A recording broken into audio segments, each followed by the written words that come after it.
Welcome to another episode of the Catholic Novel. Today's lecture is on Thomas Keneally's Office of Innocence, another novel about a priest written by a layman.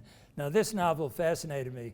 Whenever I read a layman's novel about a priest, I wonder if the layman has been a seminarian. Thomas Keneally was, and he was a seminarian at the same time I was a seminarian in the 1950s. The title of this novel gives you a hint of what it's about. It's about a very dedicated, perhaps overly idealistic young priest who was rather naive. Now, as I read the novel, I could recognize myself to some extent in it and a number of my classmates in it. When a man, just before a man is ordained a priest, it's a very solemn ceremony, and the bishop says to the men who are going to be ordained, "Are you ready?" And the answer is, "I am ready." Now, there is a sense in which you are ready, in the sense that you are freely doing this, no one's forcing you, it's something you want very much. But there's another sense in which you are not ready because nobody can be ready to fulfill this vocation.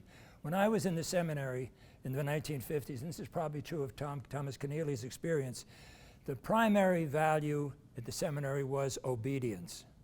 It was very much a training of the will, and there was a rule for everything. Okay?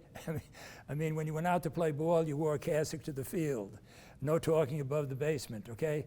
Talking at meals only a couple of times a week. So this was the great value. And if you were discovered to be disobedient, like talking above the first floor or walking out to the football field without your cassock, this was a bad sign. So it was this, I don't mean to criticize anybody, but it was a rather narrow standard. If you were obedient, this meant you were a good seminarian. If you were disobedient, this meant you were a bad seminarian. I think life is a little bit more complicated than that.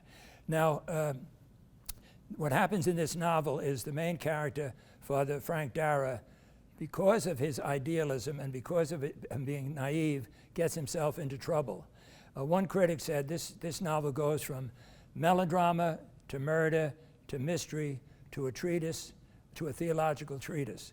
So it's an excellent novel, and I would love to discuss this with some of my classmates and ask them, do you recognize yourself in this young priest?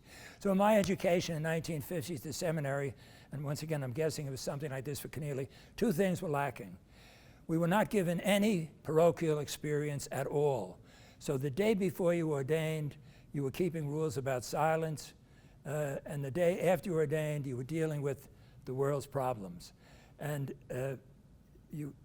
looking back, I think we perhaps could have been better prepared. So I think the lack of pastoral experience was a mistake. And about 5 years after I was ordained, that was all changed.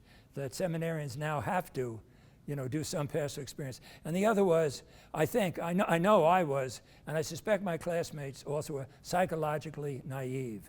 We did not have one psychology course. So let me say this, we had one.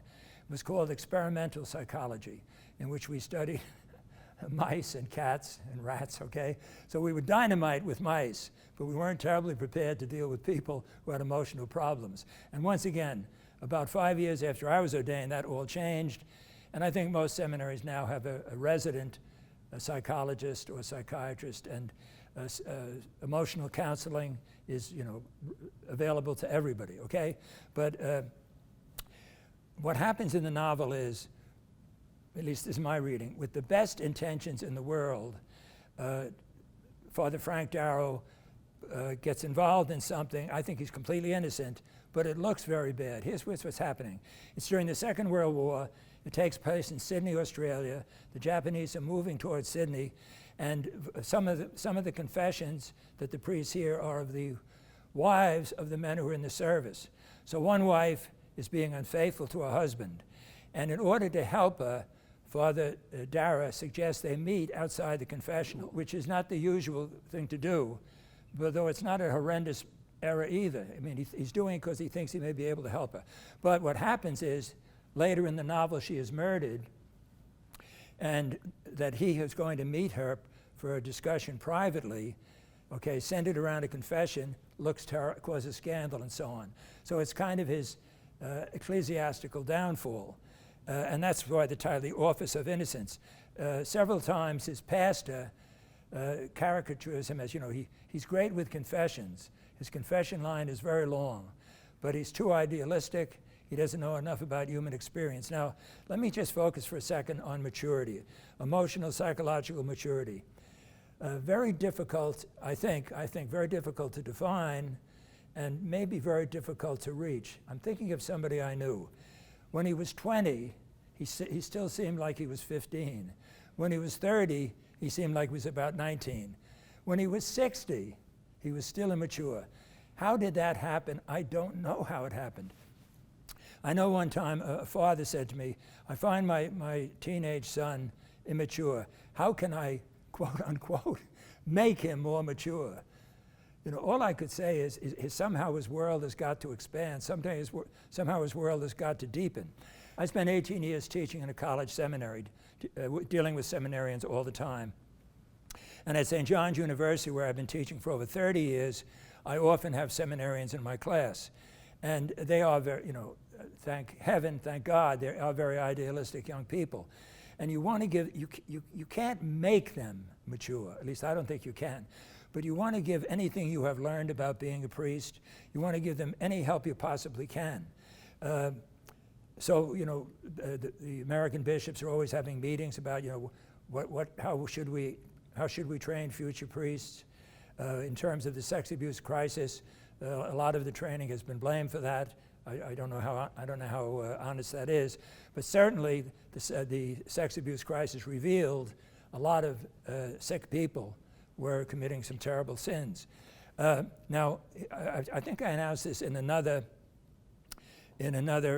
lecture, another one of these lectures. 3 months after I got ordained, I could not remember what I imagined being a priest would be like. Now that's kind of strange, I think. I remember this very vividly. I think my classmates, they seemed to have much clearer images than I did, but I didn't. But I knew this. 3 months after I was ordained, I knew that I had the greatest vocation in the world, that there was nothing like being a priest. And I don't want to sound pious, okay? But 60 years later, I would say the same thing. And I certainly don't mean to minimize the people who have baptismal commitments or marital commitments. All I'm saying it is that a priest's life is just filled with possibilities for doing good. And let me add a footnote, so is everybody's. But because a priest has a certain image in the community, maybe he has more opportunities. People come to him and so on, okay? But I don't know how you can make a person mature. And I find the main character of this novel naive, but what happens to him, I think, is very unfortunate in the novel. He gets into serious trouble. My reading of the novel is Office of Innocence. He's innocent in two ways. Innocent in the sense of being naive, but he's innocent in the sense he hasn't done anything wrong. Anything he wanted to do was good. He was trying to help somebody, okay? One criticism of this novel is the villain is not sufficiently human. The murderer, the one who kills the wife who's been seeking the priest's advice. Now, that was not my experience, but I think it's a good observation. What the critic did was he compared the villain in Office of Innocence to Pinky, the villain in Brighton Rock. Brighton Rock by Graham Greene was one of the first novels we discussed, okay? And Pinky is a 17-year-old murderer, but he's a Catholic. And so he's in the back of his mind is, you know, will he be saved? Will he be redeemed? And you may remember that there's a limerick going through his mind. Between the stirrup and the ground, he mercy sought and mercy found. So at the end of Brighton Rock, someone goes to confession and is wondering whether Pinky is saved or not. He's a murderer, okay? And the priest says a typical Graham Greene line, and I guess it could be said by Pope Francis. The priest says, neither you nor I understand the mercy of God. I think the line is the appalling strangeness of the mercy of God. You know, between the stirrup and the ground, he mercy sought and mercy found, okay? So I agree completely that when you have a villain, you know, all actors want to play the villain. He's got to be a real villain. You can't make him an interesting idea. You know, if you're going to involve Satan, you've got to make Satan's takeover of the character real and believable. Yesterday in class at St. John's University, I showed the students the last scene of Angel with Dirty Faces. Those of you who haven't seen it, I strongly encourage you to watch that movie. Jimmy Cagney plays a gangster. He got the New York Critics Film Award back in 1940, I guess, 1939, 1940, which at that time was much more prestigious than the Academy Award, and he does a great job. But in the film, he's a gangster. He's killed many people. At one point, he makes the supreme sacrifice. The only thing he's got left is his reputation. And he says to his priest friend, you know, you want me to give this up? You want me to act like a coward when I go to the electric chair? That's all I've got left. What do you want from me? And the priest says, what I've always wanted, straighten yourself out with God. So I threw this question at the class. When he acts like a coward, does he straighten himself out with God? In other words, can that one act of giving up his reputation, surrendering his image as a tough guy, can that can that equal all the bad things he's done? Can it erase them? In other words, can he be saved by this act? Now, I'm guessing that all of you who are watching this show know what my answer will be. My answer will be yes. All he had, he gave. And we don't understand the appalling strangeness of the mercy of God, okay? Interestingly, the class was pretty evenly divided.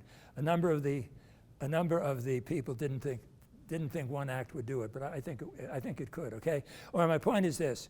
It's a very good novel. It speaks to me about what I was like as a young priest and what my classmates were like. I don't know how you make somebody mature. I think of marriage instructions. You know, we do our best pre-Cana to help people understand one another. It's not easy, and people, all of us are getting very we're getting images from our society that work against our faith commitments. So I can recommend this to you strongly, and let me recommend Thomas Keneally. We're probably going to do some more novels by him. He is a really skilled writer, and this is a book that will keep your attention from beginning to end.